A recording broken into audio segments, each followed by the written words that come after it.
प्रभु राम देव भगवान अल्लाह खुदा ईश आदि नाम एक ही शक्ति के हैं। वो कैसा है, कहां है, कैसे मिलता है, किसने देखा है? ये प्रश्नवाचक चिन्ह पूर्ण रूप से हटाने के लिए अवश्य सुनिए जगत गुरु तत्वदर्शी संत रामपाल जी महाराज के अमृत वचन सर्व पवित्र धर्मों के पवित्र शास्त्रों के आधार पर।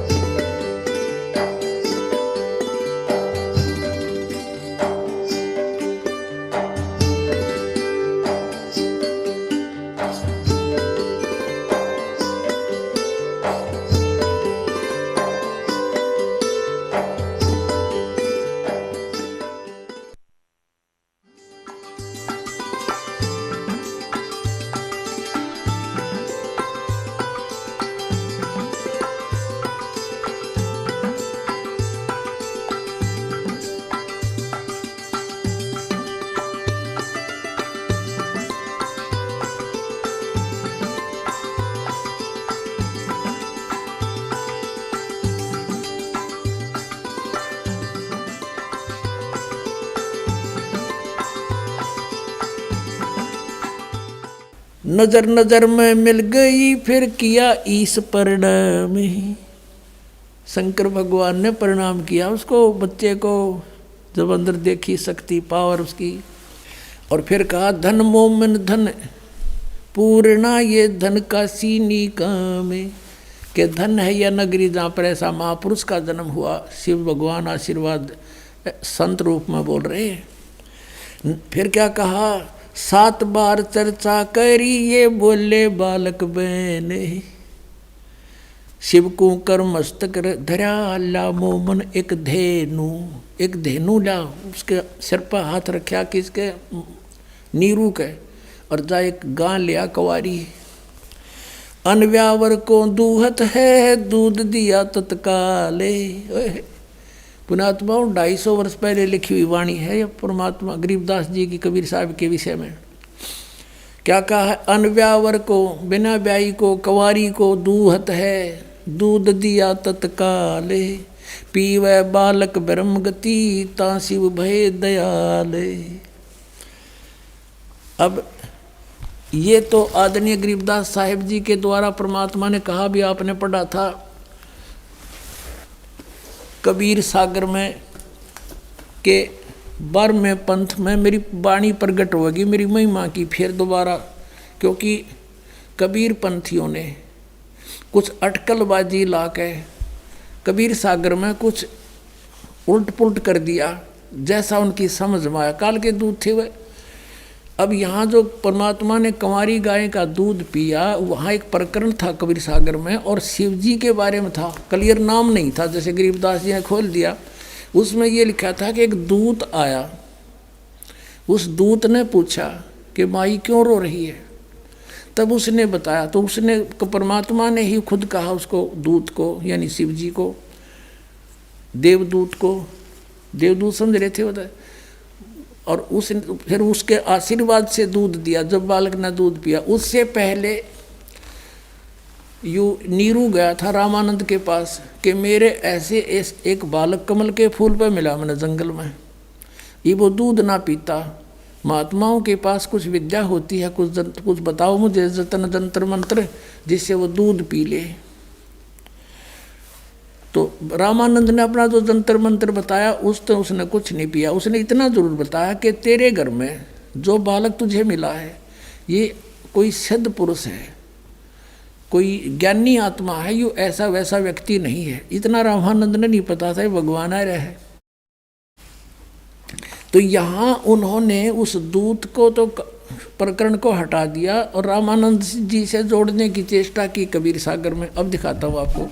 और परमात्मा ने इसलिए गरीबदास जी में अपनी वाणी अपनी महिमा फेर फीड करी वह सच्चाई जीवित रखने के लिए। अब देखना कबीर सागर दिखाता हूँ। ये कबीर सागर है और ये कहाँ से प्रकाशित है, ये कौन है इसका संशोधन करता, ये कबीर पंथी ही है। कबीर पंथी भारत पथिक स्वामी युगलानंद बिहारी द्वारा परिकृत मुद्रक एवं प्रकाशक हैं खेमरा श्री कृष्ण दास, अध्यक्ष श्री वेंकटेश्वर प्रेस, खेमरा श्री कृष्ण दास मार्ग, मुंबई। ये ऐसे। अब इसके ज्ञान सागर में पृष्ठ नंबर 74 पर आपको दिखाते हैं। ये है ज्ञान सागर पृष्ठ 74 पे। कहते हैं, सुन जुल्हा मन भयो आनंदा, जिमी चकोर पायो निश्चंदा। जब कबीर परमात्मा मिले, वो कहते हैं बालक मिला इतना खुश हुआ। ले सुत चले हर्ष मन कीना, तातों पुन अस बोल ही लीना। अच्छा, अगली जन्म जब होए तुम्हारा, तुम्हें पठाए यम तय न्यारा। सुत काशी को ले चले, लोग देखण तय आवें। अन्न पानी बख्शे नहीं, जुल्हा शोक मनावे। गरीबदास जी की वाणी और परमेश्वर की वाणी जो धर्मदास द्वारा लिखी गई थी वो सेम मिल रही हैं। कुछ है कि इन्होंने गड़बड़ी की, वो यहाँ से पता चलेगा। जब जुल्हा मन कीन तिवाना, रामानंद सो कही उत्पाना। मैं सुत पायो बड़ा गुणवंता, कारण कौन बखे नहीं संता। रामानंद जैसे साधु संतों के पास जाकर ही प्रार्थना किया करते थे गृहस्थी लोग कि मेरे बच्चे का कुछ हो गया, जंतर मंत्र करो। उसको बताया कि वो लड़का कुछ नहीं खाता, बखे नहीं, कुछ नहीं खा रहा। रामानंद ध्यान तब धारा, जुल्हा सो तब वचन उचारा। पूर्व जन्म में तय ब्राह्मण जाति, हर सेवा की नी भलभाती। कुछ तुम सेवा हर की चूका, ताते भयो जुल्हा का रूपा। अब थोड़ी बहुत दिव्यदृष्टि काम करे थी, ने बताया कि तू पहले जन्म में ब्राह्मण था, ईब तू ऐसे ऐसे बन गया। प्रीति प्रभु गई तोर लेनी, ताते उद्यान में सुत तो दीनी। इसलिए भगवान ने तेरे को एक जंगल में कोई पुत्र दे दिया। आगे क्या बताते हैं, हे प्रभु, अब नीरू बोल रहा है, प्रार्थना कर रहे हैं रामानंद से। हे प्रभु जसकीन तस पायो, आरत हो तो दर्शन पायो। कि मैंने कोई गलती करी तो मैं जुल्हा बना, वह तो मैंने भोग लिया, पर एक समस्या और आ गई। सो कहो उपाय गुसाई, बालक अक्षुधावंत कुछ खाई। अब क्या बताते हैं, रामानंद अस युक्ति विचारा, तुम्हारा सुत कोई ज्ञानी अवतारा। बचिया जाही बैल नहीं लागा, सोले ठाड करो ते आगा। कहते हैं वो बछिया लाओ जिसके कभी बैल ने टच ना करी हो कंवारी। बछिया ताही बैल नहीं लागा, सोले ठाड करो ते आगा। उसको लाकर उसके पास खड़ी कर दो। दूध चले ते थनते, दूध ही धरो छिपाई। अक्षुदावंत जब होवे ताको देव खवाई। ये तो रामानंद ने कहा, बताया कि ऐसे ऐसे करो। रामानंद तो कुछ और जंत्र बताए थे। अब देखो यहाँ क्लियर होता है, जुल्हा एक बछिया ले आवा और चलो दूध कोई मर्म न पावा। अब ये दूध कौन आ गया पूछिए इन पे। ये गरीबदास जी ने फिर क्लियर किया, ये कहानी ये गड़बड़ कर दी थी यहाँ पर। और चलो दूत जुल्हा हरसाना, राख छिपाई कहो नहीं जाना। अब क्लियर दास बताओगा। आपने पुण्यात्माओं, आपने अभी सुना था भगवान की वाणी कबीर सागर में कि जब तक वो ठीक का समय नहीं आएगा ना, इतना तो मेरी बात एक नहीं जच्चा है। और जब वो ठीक का यानी निर्धारित समय आ जाएगा, फिर सारी बात सच्ची होंगी। अब क्या बताया है कबीर परमात्मा ने, अभी आपने देखा था 12 पंथों के बारे में, और आखिरी बार महापंथ गरीबदास पंथ बताया था। फिर अब और दिखाते हैं थोड़ा सा क्लियर, जो ईब होगी या वाणी कि उस 13वां जो वंश है मेरा, ये 12 अंश वंश जो मैं भेजूंगा, ये फिर आगे चल के इसकी इनके पंथा में काल अड़ंगा डालेगा। और 13वां जो आवेगा वो सारा क्लियर कर देगा। अब ना तो कति क्लियर गरीबदास जी की वाणी में, और ना कति क्लियर रहा इस कबीर सागर में। इन औरों ने गड़बड़ कर दी। अब इस दास के ऊपर कृपा करी इसको कति क्लियर करने की। अब देखना कबीर सागर में, ये वही कबीर सागर है जो आपको दिखा रहा था दास। अब इसके कबीर वाणी चैप्टर में, ये कबीर वाणी चैप्टर है, अध्याय है और बोध सागर का। इसमें हमने ये पढ़ा था 12 पंथ चलोसो भेद, 12 पंथों के विषय में। अब ये 12वां पंथ गरीबदास पंथ था। ये आपने कहा देखा कि 12वें पंथ प्रगट हो वाणी, शब्द हमारे की निर्णय ठानी कि 12वां पंथ जो गरीबदास का पंथ होगा उसमें मेरी वाणी प्रगट होएगी, मेरी महिमा की वाणी। अस्थिर घर का मर्म न पावें, 12 पंथ हम ही को जावें, 12वें पंथ हम ही चलावें, सब पंथ मिटा के एक पंथ चलावें। अब यहाँ ये 12वां पंथ गरीबदास पंथ है। ये कबीर चरित्र बोध नामक अध्याय है और ये एक बोध सागर के 1870 पृष्ठ पे यहाँ पर ये क्लियर लिख रखा 12 पंथों के विषय में। 12वां पंथ गरीबदास पंथ है। अब आपको दिखाते हैं 13वें वंश के बारे में। यहाँ देखिएगा, ये हम फिर आगे कबीर वाणी चैप्टर पे 136-37 पढ़ा था, 134 पर देखिएगा कबीर वाणी के। यहाँ देखना वंश प्रकार। ये प्रथम वंश उत्तम चूड़ामणि, जो 12 पंथों में प्रथम चूड़ामणि, दूसरा अंकारी, तीसरा वंश प्रचंड, ये जागू जुगुर। अब हम यहाँ आते हैं, कहते हैं 10वां वंश प्रकाश, 11वां वंश प्रकट पसारा और 12वें वंश प्रगट हुए उजियारा। 12वां वंश गरीबदास पंथ, गरीबदास जी के द्वारा ये 12वां गरीबदास पंथ है। ये कहते इसमें कुछ कुछ उजियारा होगा मेरी महिमा का, क्लियर नहीं हो पाएगा। अब हम फिर आगे 134 पर ही पढ़ रहे हैं, पीछे दिखा था वैसे हिंट दिया थोड़ा। अब क्या बताया है कि 12वें वंश प्रगट हुए उजियारा, मेरी महिमा का कुछ महिमा मेरी प्रगट होएगी। और 13वें वंश मिटे सकल अंधियारा, ये दास वो 13वां वंश।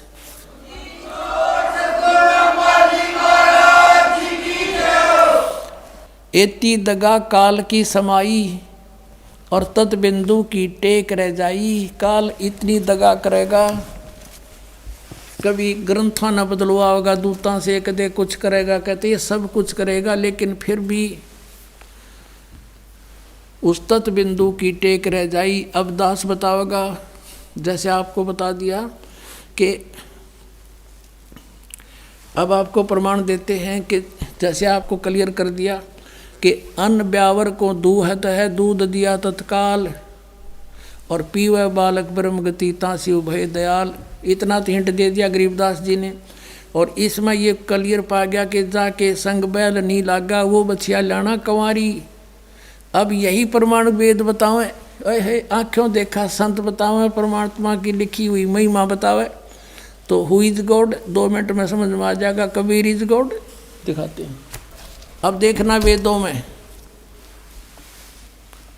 अब यही प्रमाण वेद बताते। कबीर साहब ने कहा था धर्मदास, ये वेद मेरा भेद है और मैं ना वेदन के माही और जौन वेद से मैं मिलूँ। ये वेद जानते नहीं, ये चारों वेद मेरी महिमा गा रहे हैं, लेकिन मुझे पाने की विधि इन 4 वेदों में नहीं है। जौन से वेद से मैं मिलूँ, सूक्ष्म वेद, तत्व ज्ञान, जैसे गीता जी अध्याय नंबर 4 के श्लोक नंबर 34 में कहा कि वो तत्व ज्ञान जो परमेश्वर ने स्वयं आकर बोला है। 4थे अध्याय के 32वें श्लोक में कहा ब्रह्मणे मुखे ब्रह्म सच्चिदानंद घन ब्रह्म की वाणी में विस्तार से कहा गया है, वो तत्व ज्ञान है। उसको तत्वदर्शी संतों से समझो। तो वही वेदों में यजुर्वेद अध्याय नंबर 40 के श्लोक नंबर 10 से लेकर 13 तक स्पष्ट किया है कि कोई परमात्मा को उत्पन्न होने वाला बताता है कि वो साकार है रामकृष्ण रूप में, कोई निराकार बताता है वो जन्म लेता ही नहीं। कि क्लियर कंसेप्ट तो आपका तत्वदर्शी संत करेंगे, उनसे पूछो। तो वेद ज्ञान भी इनकम्प्लीट है, उसके पाने की विधि नहीं है। वो तत्वदर्शी संत तत्व ज्ञान से बताएगा। तो वो तत्व ज्ञान क्या बताया परमात्मा ने कि वेद मेरा भेद है, वेद मेरा भेद है, मैं ना वेदन के माही और जौन वेद से मैं मिलूँ, उस तत्व ज्ञान से मैं मिलूँ। ये चारों वेद जानते नहीं।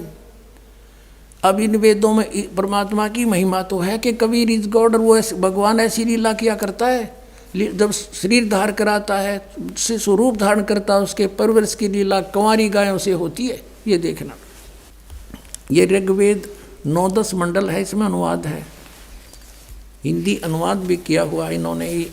जो भगवान को निराकार बताया करते हैं, उन्होंने इसका अनुवाद किया है। प्रकाशक हैं सार्वदेशिक आर्य प्रतिनिधि सभा, महर्षि दयानंद भवन, रामलीला मैदान, नई दिल्ली। ये इनके फ़ोन और फैक्स नंबर है। यहाँ देखिएगा, हम अपने मतलब की बात करेंगे अब तो। मुद्रक है Prince offset printers, 1510 Pataudi house, Daryaganj, नई दिल्ली। अब हम चलते हैं इसके ऋग्वेद मंडल नंबर 9 और सूक्त नंबर 1 का मंत्र नंबर 8 और 9 देखेंगे। ये है 9वां मंडल, 9वें मंडल का और प्रथम सूक्त और प्रथम ही मंत्र यहाँ से शुरू होता है। इसमें यहाँ से शुरू हुआ है कि परमात्मा का जिक्र चल रहा है। एक में परमात्मा लिखा है इन्होंने, ऋग्वेद मंडल नंबर 9 सूक्त नंबर 1 के मंत्र 2 में, इसमें भी परमात्मा को संबोधन करके लिखा, और 3 में भी परमात्मा लिखा, 4 में भी परमात्मा लिखा, और 5 में भी इन्होंने परमात्मा लिखा। और यहाँ अब 6ठे श्लोक मंत्र में भी इन्होंने परमात्मा की महिमा बताई। क्लियर लिखा परमात्मा। अब इन्होंने पता लग गया कि आगे तो भगवान साकार से शरीर लिखा है। अब 7वें में इन्होंने पुरुष लिखना शुरू कर दिया। पुरुष माने परमात्मा होता है। अब यहाँ देखो 6ठे में 8वें में भी फिर क्या लिखा है। अब उस पुरुष को, अब यहाँ पुरुष और संभालना पड़ेगा। एक बार देखिए, ये पुरुष क्लियर और करना पड़ेगा। अब यजुर्वेद में दिखाते हैं 40वें अध्याय के 17वें श्लोक में दानंद अनुवाद कर रहा है खुद, और वहाँ वो पुरुष माने परमात्मा लिख रहा है। देख, ये है यजुर्वेद और महर्षि दानंद सरस्वती द्वारा इसका अनुवाद है। प्रकाशक सार्वदेशिक आर्य प्रतिनिधि सभा 2/5 महर्षि दयानंद भवन, रामलीला मैदान, नई दिल्ली से। ये महर्षि दानंद द्वारा इसका अनुवाद है। मुद्रक यहाँ से Prince offset printers, 1510 Pataudi house, Daryaganj, नई दिल्ली से। इसका 40वें अध्याय का 17वां श्लोक अंतिम मंत्र है। ये इसको दिखाते हैं आपको। ये रहा, ये 44वां अध्याय माने 40वां अध्याय। और यहाँ यजुर्वेद का, यहाँ देखिएगा 17वां श्लोक। इसमें ये देखिएगा, इसमें पुरुष शब्द है, पुरुष है।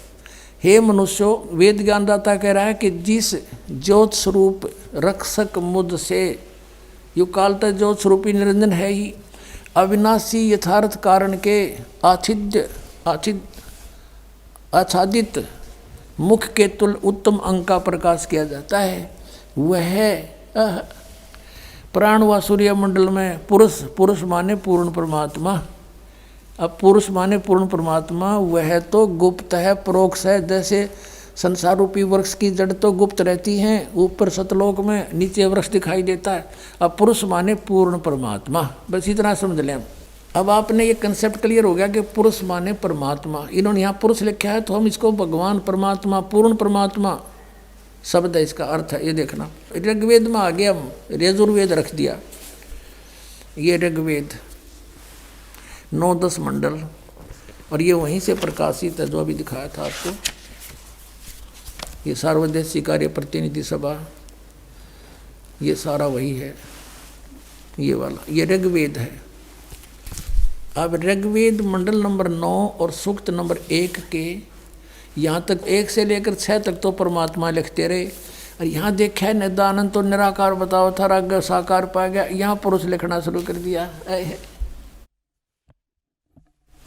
यहाँ देखो, अब 8वें में क्या लिखा है कि उस ऋग्वेद मंडल नंबर 9 सूक्त 1 मंत्र 8 में उस पुरुष को, यानी उस पूर्ण परमात्मा को उग्र गतियाँ प्रेरणा करती हैं कि हाहाकार मच जाती है जब संसार में, तब वो परमात्मा आते हैं, प्रेरणा करती हैं। और भासमान शरीर को, सुंदर शरीर को वो परमात्मा, वो पुरुष प्राप्त होता है, वो पूर्ण परमात्मा प्राप्त होता है, यानी वो एक सुंदर शरीर धारण करता है। और देखो उसी का शेष भाग यहाँ पर है, ऋग्वेद मंडल नंबर 9 सूक्त मंत्र 1 मंत्र 8 का। और जिसमें 3 प्रकार से दूसरों का वारण यानी कल्याण करने वाला मधुमेह शरीर मिलता है। 3 प्रकार के शरीर में रहता। आगे देखना, हम अपने मतलब की बात पर अब आए हैं। ऋग्वेद मंडल नंबर 9 सूक्त 1 मंत्र 9 में क्या कहा है कि उस सोम माने परमात्मा, इन्होंने तो देख, जहाँ पर इनकी बुद्धि बिगड़ी वहाँ इन्होंने अनुवाद अनर्थ करने शुरू कर दिए। सोम माने परमात्मा लिखना चाहिए था। ये देखो ऋग्वेद मंडल नंबर 9 और सूक्त नंबर 1 के मंत्र नंबर 1 में सोम माने हे सोम स्वभाव परमात्मन, यहाँ तो परमात्मा लिख दिया और यहाँ डंगा अड़ा दिया। ऋग्वेद मंडल नंबर 9 सूक्त नंबर 1 मंत्र नंबर 9 में क्या लिख दिया कि उससे सोम स्वभाव वाले श्रद्धालु पुरुष को, इन्होंने सोचे पुरुष पारुष को आदमी के विषय में कह रखा होगा। सोम माने उस अमर पूर्ण परमात्मा को जो शिशुम, ये शिशुम शब्द है, जो शिशुम यानी शिशु रूप में जो प्रकट होता है। अभी अधन्या, अभी माने पूर्ण रूप से, अधन्या माने बिना दनाई, जिसको अभी अधन्या माने जाकी संग बैल नहीं लागा, यानी कंवारी बछिया, धेनो माने गौवें तृप्त करती है। यानी उस पूर्ण परमात्मा की जो शिशु रूप में प्रकट होता है, बालक रूप में प्रकट होता है, सब ओर से अहिंसनीय नहीं, अधन्या बिना दनाई। गऊ को हम किसान परिवार में जन्म है, हम खूब समझते थे कि ये बिना दनाई गऊ है, अधन्या है। तो और सभी अभी अधन्या कंवारी गायों से, गौओं से उसके परवरिश की लीला होती है। कंवारी गौवें उस परमात्मा को जो शिशु रूप में प्रकट होता है उसको तृप्त करती हैं, यानी परवरिश की लीला कंवारी गायों से होती है। ये वेद प्रमाण कर रहा है।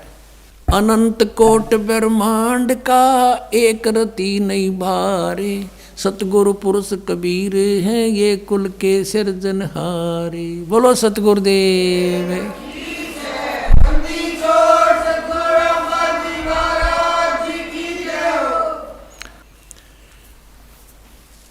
परम पिता परमात्मा पूर्ण ब्रह्म सर्व सृष्टि रचनहार कबीर परमेश्वर जी की असीम कृपा से आप सभी पुण्यात्माएं सत्संग श्रवण कर रहे हैं। मानुष जन्म दुर्लभ है, ये मिले न बारंबार, तरवर से पत्ता टूट गिरे वो भौर नहीं लगता डार। मानुष जन्म पाए कर जो नहीं रटे हरि नाम, जैसे कुआ जल बिना फिर बनवाया क्या काम। पूर्ण ब्रह्म परमात्मा सत्य पुरुष असंख्य ब्रह्मांड के रचनहार कबीर देव कबीर साहिब जी, ये हम सभी प्राणियों के उत्पत्ति करता हैं, ये हम सभी के पिता हैं। और पुण्यात्माओं, आप यहाँ काल के लोक में फंसे हुए हो। आप जी को यहाँ बाई फोर्स रखा हुआ है, विवश करके, आपको मिसगाइड करके। जैसे एक आप फिल्म देखा करते थे, जो खलनायक होता था, वो व्यवहार आज यहाँ हमारे साथ यहाँ का स्वामी, यहाँ का प्रभु ये ब्रह्म कर रहा है, ज्योति निरंजन काल कर रहा है। हमें किसी भी वस्तु से यथार्थता उसकी परिचित हमसे नहीं होने देता। हमें ये नहीं मालूम हम कौन हैं, कहाँ से आए थे।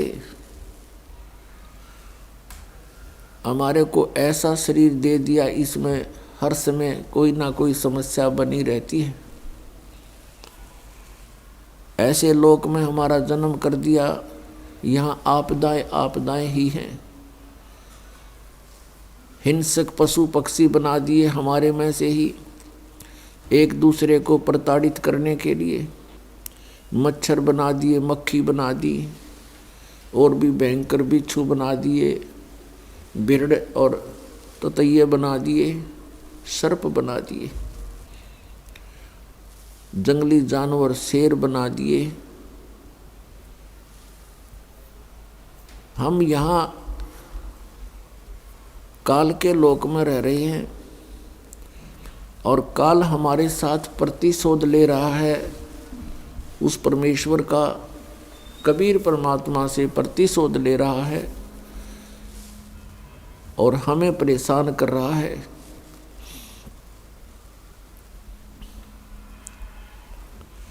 क्योंकि हम उस परम पिता के बच्चे हैं और इस काल भगवान ने सतलोक के अंदर एक भयंकर गलती करी थी,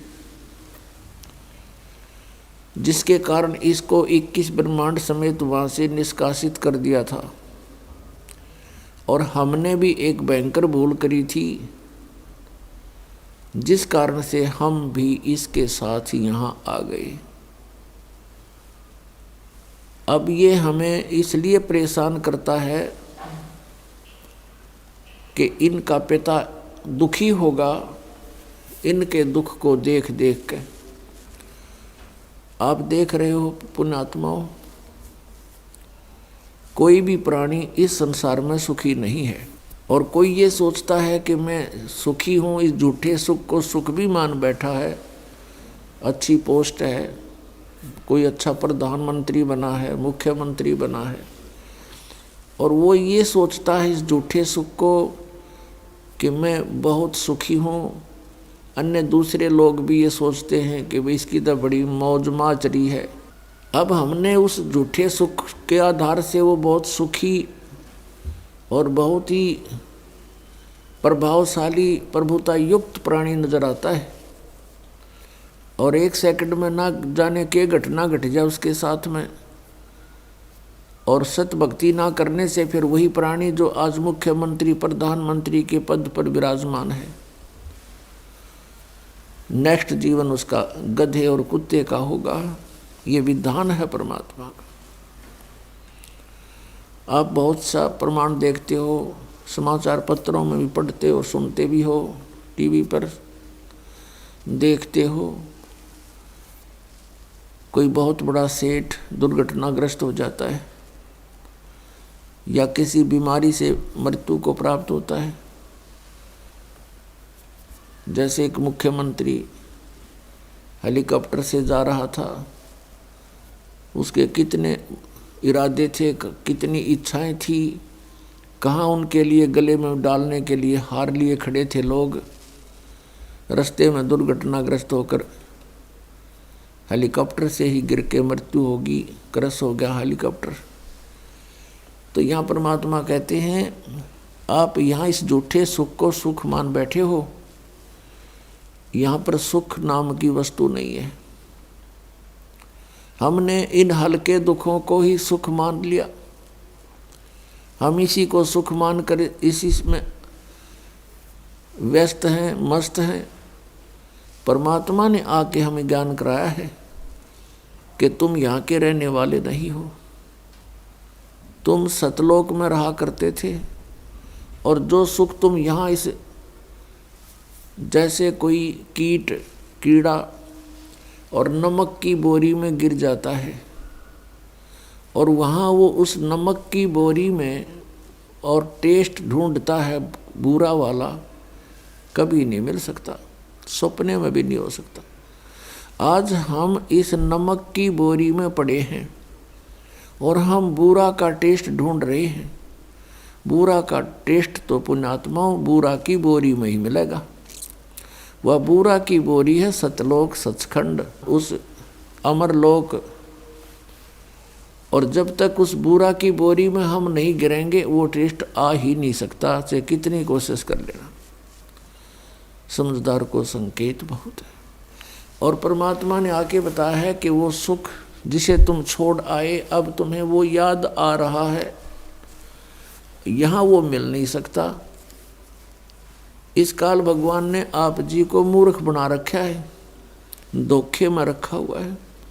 हमारे साथ ऐसी इतनी बुद्धि दे रखी हमारे को, जैसे कोई पशु भैंस का बच्चा मर जाता है, व्यापारी लोग क्या करते हैं, उस भैंस के मरे हुए बच्चे के खाल उतरवा के उसके अंदर भूस भरवा के और एक दूम रख लेते हैं उसकी, बाकी चाम होता है, उसका सिर भी नहीं होता, और उसको उस भैंस के सामने रख देते। भैंस उसको अपना बच्चा मानकर उसको चाटती है, प्यार करती है, फिर दूध देना शुरू कर देती है। और व्यापारी उस भूस भरे हुए चाम को, खाल को लेकर चल पड़ता है। वो भैंस पीछे पीछे रया रया करती हुई भागती है अपना बच्चा समझकर। उसमें तो सारा भूस भरा है, खाल खाल लपेट रखी है। यही स्थिति हमारे साथ यहाँ कर रखी है। जिनको हम अपना बेटा बेटी पिता पुत्र समझते हैं, इस काल ने हार्ड चाम मांस ये सारा गंद भर के ऊपर ये चाम लपेट रखा है और इनको हम अपना मानते हैं। ये इतनी सी बुद्धि दे रखी है हमारे को। पुण्यात्मा, जब हम सतलोक में जाएंगे हमें वो शरीर मिलेगा जो कभी एंड नहीं होता, जिसमें ये गंध नहीं है, जिसमें ये स्नायु नहीं है, नाड़ी नहीं है। वो एक तत्व से बना हुआ है। उसमें ना कोई बीपी आई हो, ना कोई लो होता, ना कोई रोग, ना कोड बनता। और वहाँ टेंशन नाम की चीज़ नहीं, क्योंकि वहाँ कोई ऐसा व्यवहार नहीं है, किसी चीज़ का अभाव नहीं है, बड़े भंडार है परमात्मा के। सतलोक के अंदर सब वस्तुएं उपलब्ध रहती हैं, वहाँ कोई वस्तु खराब नहीं होती। वो ऐसा लोक है, वहाँ का ऐसा आहार है। जैसे यहाँ पर एक गंगा दरिया है भारतवर्ष में। गंगा दरिया का जल आप कितने वर्ष तक किसी बोतल में डाल कर रख लो, कभी खराब नहीं होगा। ये एक सैंपल है वहाँ का, सतलोक से आया हुआ ये जल है। और वहाँ से फिर यहाँ प्रकट किया परमात्मा ने, ये प्रमाण देने के लिए कि हमारा ऐसा पदार्थ है वहाँ के, कभी नष्ट नहीं होंगे, कभी खराब नहीं होते। तो हम उस स्थान को, उस सुख को छोड़ आए। वहाँ कोई काम नहीं। पुण्यात्माओं, यहाँ कोई भी काम कर राजी नहीं है, मजबूरी में करना पड़ता है, क्योंकि ये पेट ऐसा लगा दिया, इसने कर्म नहीं करेंगे तो इसका निर्वाह हो ही नहीं सकता। ये शरीर ऐसा बना दिया, इसकी इसी की सुरक्षा में, इसी के भरने में सारा जीवन व्यतीत कर देते हैं। फिर हम फिजूल की बकवादों में बढ़ जाते हैं। कोठी बना ले। पहले हमने देखे हमारे दादे परदादे कच्चे मकानों में हट डाल कर झोंपड़ियों में 100 वर्ष व्यतीत कर गए। एक टाइम में पास तो करना हमने। यहाँ बता, कोठी बना ली, कल मृत्यु होगी, फिर वो कोठा के काम आया उसका? वो गधा बन कर सैर सपट्टे कर रहा है को मार के यहाँ पर, और कोठी बनी पड़ी है कहीं पर, काम आई है। तो ये अंधा बना रखा हमारे को, हमारा टाइम वेस्ट कराने के लिए, मनुष्य जीवन बर्बाद कराने के लिए इसने हमारे अंदर ऐसे खुरापात भर रखे हैं। इनको हटाने के लिए परमात्मा आए, उन्होंने तत्व ज्ञान बताया। और जिन पुण्यात्माओं ने परमात्मा के इस ज्ञान पर विश्वास किया उनका कल्याण हो गया। अब पुण्यात्माओं, जो ये सत्संग समारोह चल रहा है, ये किस उपलक्ष्य में है? ये वो शुभ दिन है जिस दिन परमात्मा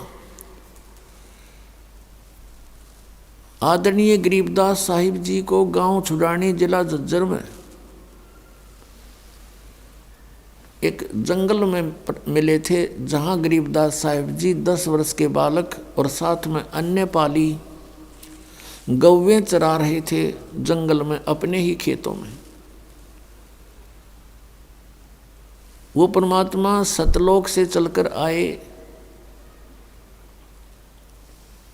और वहाँ जंगल में आकर के एक साधु रूप बना करके गरीबदास साहिब जी को मिले। आदरणीय गरीबदास साहिब जी 10 वर्ष के बालक थे, और भी पाली वहाँ थे। परमात्मा से उन्होंने कहा कि महाराज रोटी खा लो, भोजन पालो। परमेश्वर ने कहा भी भोजन तो हम खा कर आए, अपने गांव से खा कर आए। आपका गांव कहाँ है? हमारा गांव सतलोक है। कितनी दूर है आपका गांव? परमेश्वर ने बताया कि 16 शंख कोस की दूरी पर यहाँ से है, मेरा सतलोक है वो गांव। बच्चों को ये समझ नहीं आई कि सतलोक होगा कोई गांव, 16 कोस पर होगा। वो कह रहे थे 16 शंख कोस पर, नील पद्म शंख। उन्होंने पालियों ने कहा कि आप भोजन नहीं खाओगे तो दूध तो पीना ही पड़ेगा, हम अतिथि को ऐसे नहीं जाने देते। परमात्मा ने कहा दूध पिलाना है तो मैं कंवारी गाय का दूध पीता हूँ। तब वो बड़े बड़े पाली थे, वो मजाक करने लगे, कहने लगे बाबा जी तेरे दूध पीने की नीत नहीं, मजाक करते हो आप। कुंवारी गायें कभी दूध देती है? परमात्मा ने कहा भी हाँ, हमारे यहाँ कुंवारी गायें दूध देती हैं। गरीबदास जी की एक बहुत प्रिय बछिया थी जिसने दूध पीना छोड़ रखा था। अभी वो अधन्या थी, अभी अधन्या यानी बिना धनाई थी, कुंवारी थी। उसको ले आए और कहा देखो महाराज जी, बच्चा है नहीं, दूध कैसे देगी ये? परमात्मा ने उसकी कमर पर ऐसे आशीर्वाद भरा, हाथ लगाया, थपकी मारी, लंबे लंबे सतन हो गए और कहा एक पात्र लाओ। एक लस्सी का मटका छोटा सा ले जाया करते, ब्रोला बोलते हमारी तरफ, जिसमें 5-4 किलो पदार्थ आ जाता था। वो नीचे रख दिया, साफ करके धोकर रखा हुआ था और सतन से दूध शुरू हो गया। वो पात्र भरते ही बंद हो गया। तब आधा परमेश्वर ने पिया, आधा गरीबदास जी ने पिया। तो पुण्यात्मा दूसरे पालियों से कहा लिया भी तुम भी पी लो। वो मना कर गए कि हम नहीं पिएंगे पाप का दूध, जादू जंत्र का निकाला है तूने, और तेरी जात का पता नहीं, तूने झूठा कर दिया, तू कौन है, कहाँ से आया? गरीबदास साहिब जी ने कहा कि लाओ प्रभु, मुझे दे दो दूध, आपका झूठा, आपका अमृत हमें कब कब प्राप्त हो। पुण्यात्माओं, ये पिछले संस्कारों से ऐसा स्वभाव बचपन से ही हो जाता है बालक का। फिर गरीबदास जी को ज्ञान सुनाया परमात्मा ने। फिर गरीबदास जी ने कहा प्रभु, मुझे अपना वो लोक दिखा दो जहाँ पर प्राणी कभी जन्मते मरते नहीं, वहाँ वृद्ध अवस्था नहीं है, सर्व सुख ही सुख है। तब सतलोक में लेकर गए परमात्मा गरीबदास जी को।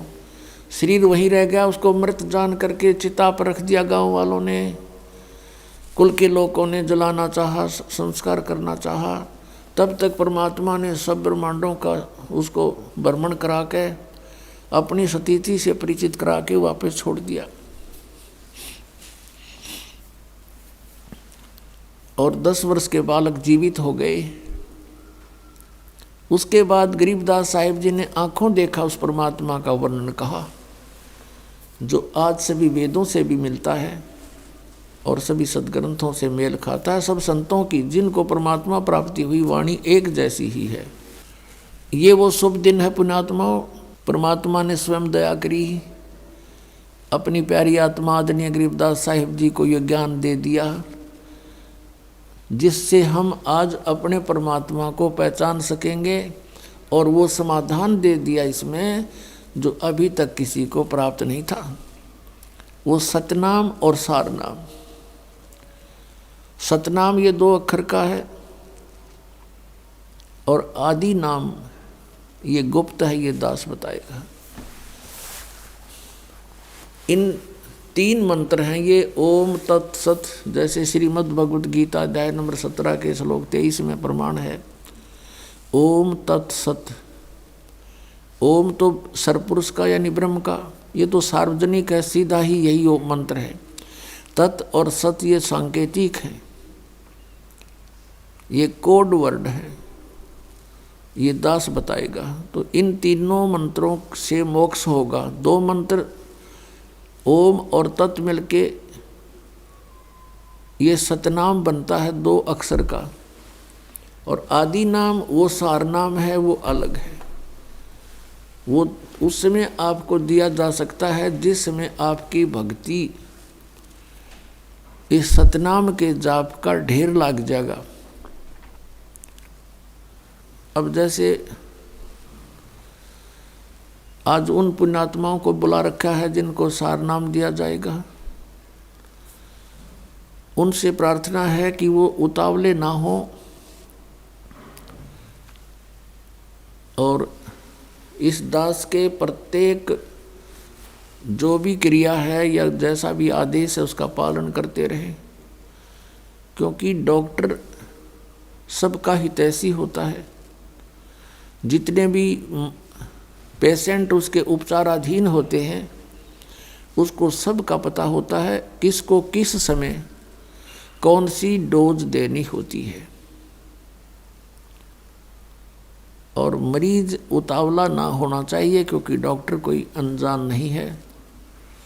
इसलिए आप जी को ये सार नाम दिया जाएगा। जैसे ये कई पंथ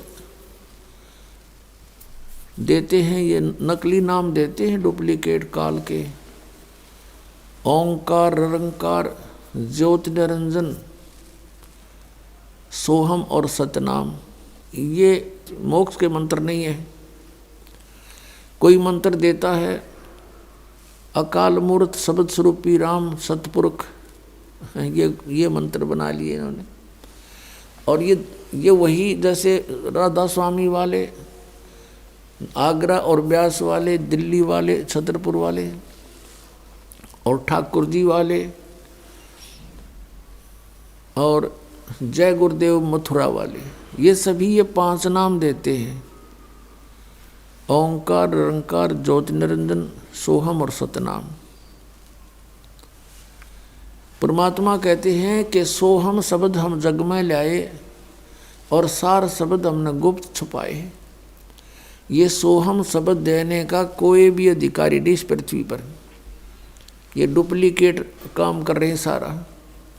और अधिकारी के बिना आप एक ड्राइविंग लाइसेंस बनवा के देख लो, वो भी काम ना दे। पास हमने बनवाना सतलोक जाने का पासपोर्ट, तो नकली पासपोर्ट भी काम नहीं आवे, क्योंकि जहाँ इसकी जांच होगी वहाँ पर फिर बुरा हाल होगा आप लोगों का। तो पहले ही सावधान होना चाहिए कि हमारा ये पासपोर्ट है, ये ठीक भी है कि नहीं। तो वो अनधिकारी हैं, उनके पास ये सोहम शब्द देने का इस पृथ्वी पर किसी को अधिकार नहीं है। कोई देता है तो डुप्लीकेट काम कर रहा है, वो अपना भी जीवन व्यर्थ कर रहा है और उन प्राणियों का भी व्यर्थ कर रहा है। इस दास को ही परमात्मा ने आदेश दिया है इस सतनाम और सारनाम देने का इस पृथ्वी पर। आगे किसी को पहले भी नहीं आदेश था।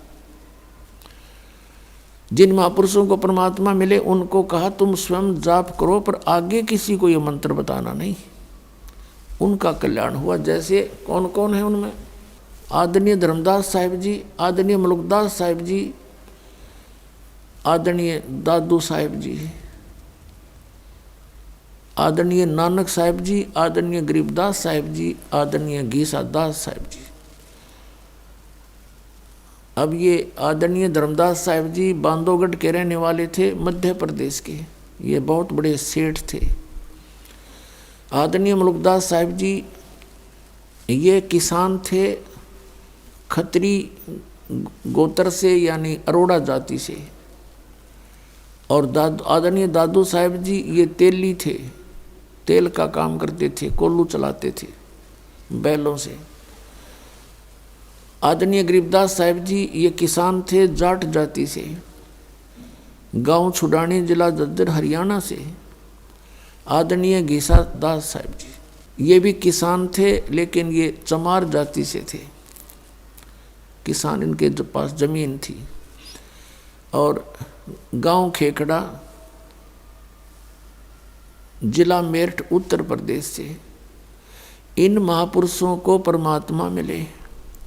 इनकी वाणी में यही मंत्र, 2 अक्षर का मंत्र अलग से लिखा हुआ स्पेशल, और वो स्वयं जाप करते थे। इनको मना कर दिया था कि ये मंत्र आप एज एफिडेविट लिख दो अपनी वाणी में, ताकि उस समय काम आवेगा बच्चों को ये विश्वास दिलाने के लिए कि सचमुच ये है वो आदि नाम, ये है वो सतनाम। और आदि नाम भी लिखा हुआ ग्रंथ साहिब में, गुरु ग्रंथ साहिब में भी है, और आदरणीय गरीबदास साहिब जी की वाणी में भी है, आदरणीय गीसा दास जी की वाणी में भी है, आदरणीय गरीबदास साहिब जी की वाणी में, इन सभी महापुरुषों की वाणी में है। और जिन महापुरुषों को मिले उनमें से आदरणीय नामदेव साहिब जी भी हैं, आदरणीय रविदास साहिब जी भी उन महापुरुषों में से हैं जिनको परमात्मा मिले, क्योंकि वो तो साथ ही रहते थे उनके। और उनको भी ऐसी सती थी, करी थी, उनको सतलोक सचखंड दिखाया था जब उनका विश्वास हुआ था। तो इन सभी महापुरुषों की वाणी में यही सतनाम है, 2 अक्षर का। इन्होंने यही जाप किया।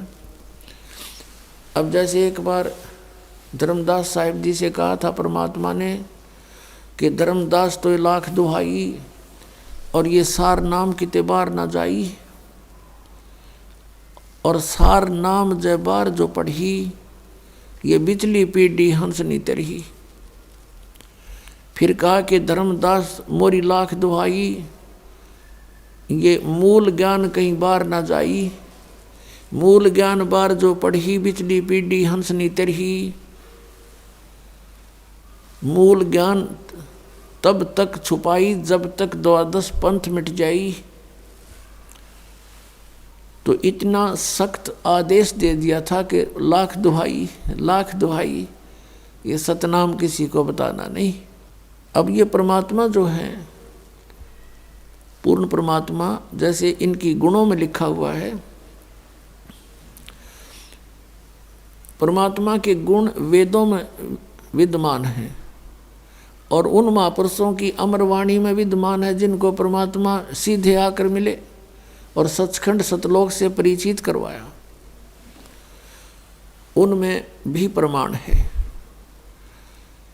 ऋग्वेद मंडल नंबर 9 सूक्त नंबर 86 मंत्र 26-27 में, ऋग्वेद मंडल नंबर 9 सूक्त 82 मंत्र 1, 2, 3 में, ऋग्वेद मंडल नंबर 9 सूक्त 96 96 के 16 से लेकर 20 में, ऋग्वेद मंडल नंबर 9 सूक्त 1 मंत्र 8 और 9 में, ऋग्वेद मंडल नंबर 9 सूक्त 20 मंत्र 1 में, ऋग्वेद मंडल नंबर 9 सूक्त 94 मंत्र 1 में,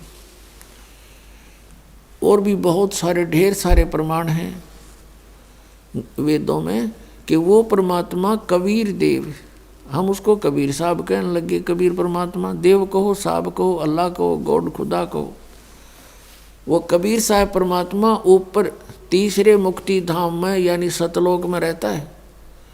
तीसरा मुक्ति धाम तीसरा है। जैसे एक लोक तो काल का 21 ब्रह्मांड का क्षेत्र ब्रह्म का, और दूसरा अक्षर पुरुष का यानी परब्रह्म का 7 संग ब्रह्मांड का क्षेत्र, ये दूसरा लोक। और तीसरा लोक सतलोक है जहाँ बैठकर परमात्मा सबकी रचना की और सबको संभाल रहा है, सबका कंट्रोल कर रहा है, वो सतलोक है। वहाँ कबीर साहब रहते हैं, सतपुरुष रहते हैं। तो वहाँ से वो गति करके आते हैं, चल कर आते हैं, अपनी प्यारी आत्माओं को मिलते हैं, उनको ज्ञान से परिचित कराते हैं, और वो परमात्मा कवि की तरह यहाँ घूमते हैं, कवि की तरह आचरण करते हैं, इधर उधर विचरण करते हैं, और वो होते हैं कबीर देव, वो होते हैं परमात्मा। और वो एक सुप्रसिद्ध कवियों की भी उपाधि प्राप्त करते हैं, लेकिन वो अमर पुरुष कबीर देव होते हैं। अपनात्माओं, इसी गुण के आधार से परमात्मा किन किन महापुरुषों को मिले। जैसे ये समागम उसी उपलक्ष्य में हो रहा है। यदि वो परमात्मा नहीं आते, पुण्यात्माओं, हमें कभी भी रास्ता नहीं मिलता। आज तक ब्रह्मा विष्णु महेश को भी यथार्थ ज्ञान नहीं है, ये सत्कर मान लेना। दास अभिमान नहीं करता, लेकिन सत्य ज्ञान बता रहा है, सच्चाई बता रहा है। क्योंकि ये काल नहीं किसी को सत्य रास्ता देता, ये तो समर्थ आते हैं, इसकी छाती पर पीसना पीसते हैं और इसको एक तरफ बैठा करके तब अपने बच्चों को तत्व ज्ञान समझाते हैं। इसका दाव लगते ही ये फिर नाम खंड करवा देता है, और नाम खंड होने से भगवान से हम दूर हो जाते हैं और काल के ही जाल में रह जाते हैं। तो सबसे पहले आप जी ने इस मार्ग पर सफल होने के लिए इस दास के वचन अर्थात जो मर्यादा हैं उनको लक्ष्मण रेखा समझनी पड़ेगी। जैसे एक बार श्री रामचंद्र जी वनवास में थे, साथ में सीता जी और लक्ष्मण भाई भी था उसका, और एक छल किया था रावण ने सीता का अपहरण करने के लिए। तो उसमें उसका रावण का मामा मारीची एक हिरण बनकर स्वर्ण का सोने का, और सीता जी ने वहाँ कोई बगीची लगा रखी थी, उसको तोड़न लग गया। सीता ने उसको देखा और कहा, उस पर आसक्त होगी, अपने पति से कहा कि इस हिरण को मेरे लिए लाओ, मुर्दा लाओ चाहे जिंदा लाओ, मुझे चाहिए। श्री राम उनके पीछे चल पड़ा, वो आगे भाग लिया सपेटते, पीछे से आकाशवाणी कर दी, हाय भाई मर गया। तो सीता ने अपने देवर लक्ष्मण से कहा, तेरा भाई आपत्ति में है, तू जाइए। और रामचंद्र जी कह कर गए थे लक्ष्मण को कि तू मत आना, जंगल का काम है, कोई आपत्ति ना आ जाए सीता पे। तो उसने कहा कि मैं नहीं जाऊंगा, मेरे भाई का आदेश नहीं है। तो सीता ने बुरा भला कह दिया कि तेरी नीत में खोट है, तू चाहता है वो मर जावे, तो मुझे पत्नी बनाना चाहता है। इस बात का दुख माना उसने लक्ष्मण ने और कहा ठीक है माता मैं जाता हूँ। बड़ी भाभी को माता के तुल मानता था और उसके मन में दोष था सीता के। लेकिन एक काम करना, मैं तेरी झोपड़ी के चारों तरफ एक मंत्र बोलकर रेखा खींच कर जाता हूँ, तो इससे बाहर मत जाना। सीता ने कहा ठीक है। लक्ष्मण भी चला गया पीछे से। रावण आ गया एक साधु रूप बना के आटा मांगने के लिए और कहा माई आटा दे। सीता ने कहा आजा महाराज ले जाओ। रावण जो ही उस रेखा के निकट आया उसमें से अग्नि निकली भयंकर, उसको खत्म कर देती। रावण एक 10 कदम पीछे गया बहुत स्पीड से और कहा कि आटा देना है तो इसे बाहर आकर दो, साधु संतों के साथ ऐसा व्यवहार नहीं करना चाहिए। अब सीता जी ने सोचा क्या फर्क पड़ता है, अभी आटा देकर आ जाती हूँ रेखा उल्लंघ कर। ऐसा उसने अपनी सोच से सोचा। आटा लेकर के बाहर निकली, जो भी भिक्षा डालनी थी वो लेकर के रेखा पार करके आगे चली गई। रावण ने वहीं से बाजू पकड़ी और कंधे पर डाल ली और उठा ले गया। अपने आत्माओं, जो उस रेखा को लगा कर गए वो कोई मूर्ख थोड़ी थे। वो उसकी अज्ञान सोचती के फर्क पड़ा है, ईब गईर अभी आ जाते हूँ। अब कितना फर्क पड़ गया और कैसे आई वापस। करोड़ों व्यक्ति मरवा दिए, आप भी ब्राह्मण माटी करवाई और लाखों लोग मरवा दिए। तो पुण्यात्मा परमात्मा कहते हैं जब लग हंसा हमरी आना और काल लगे नहीं तेरा बाना। जब लग ये हंस ये पुण्यात्मा मेरी मर्यादा में रहेंगे तब तक काल बली तेरा कोई अटैक नहीं हो सकता इन हंसों पर। और जब मर्यादा तोड़ देंगे तो फिर रावण की तरह बाजू पकड़ ले जाएगा यू काल और बहुत दुर्गति हो जाएगी आपकी। तो इसमें सबसे बड़ी मर्यादा है, मर्यादा में रहना है और ये फिर मोक्ष दूर नहीं है। तो इस परमात्मा अपने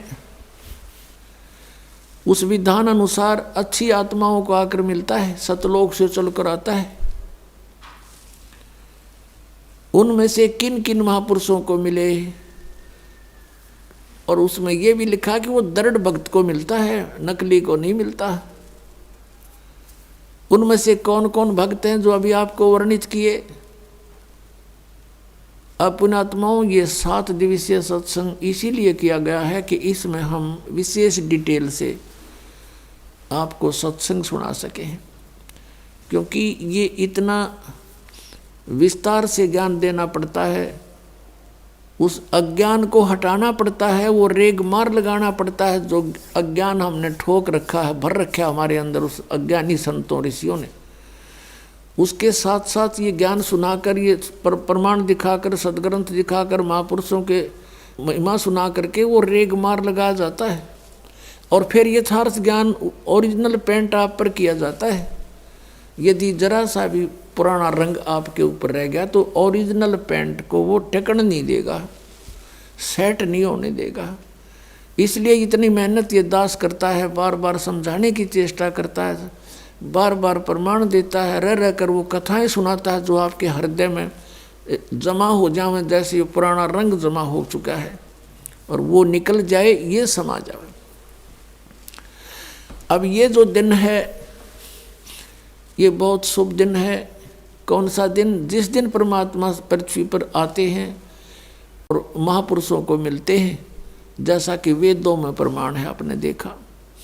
और फिर इन महापुरुषों की जीवनी में प्रमाण है कि कौन परमात्मा ने ऐसी लीला की, तो इससे भगवान भी पहचान में आएगा और ज्ञान भी समझ में आएगा और समाधान भी पक्का होगा कि सचमुच यही है वो परमात्मा की वे ऑफ वर्शिप, परमात्मा की पूजा की विधि भी यही है। आपको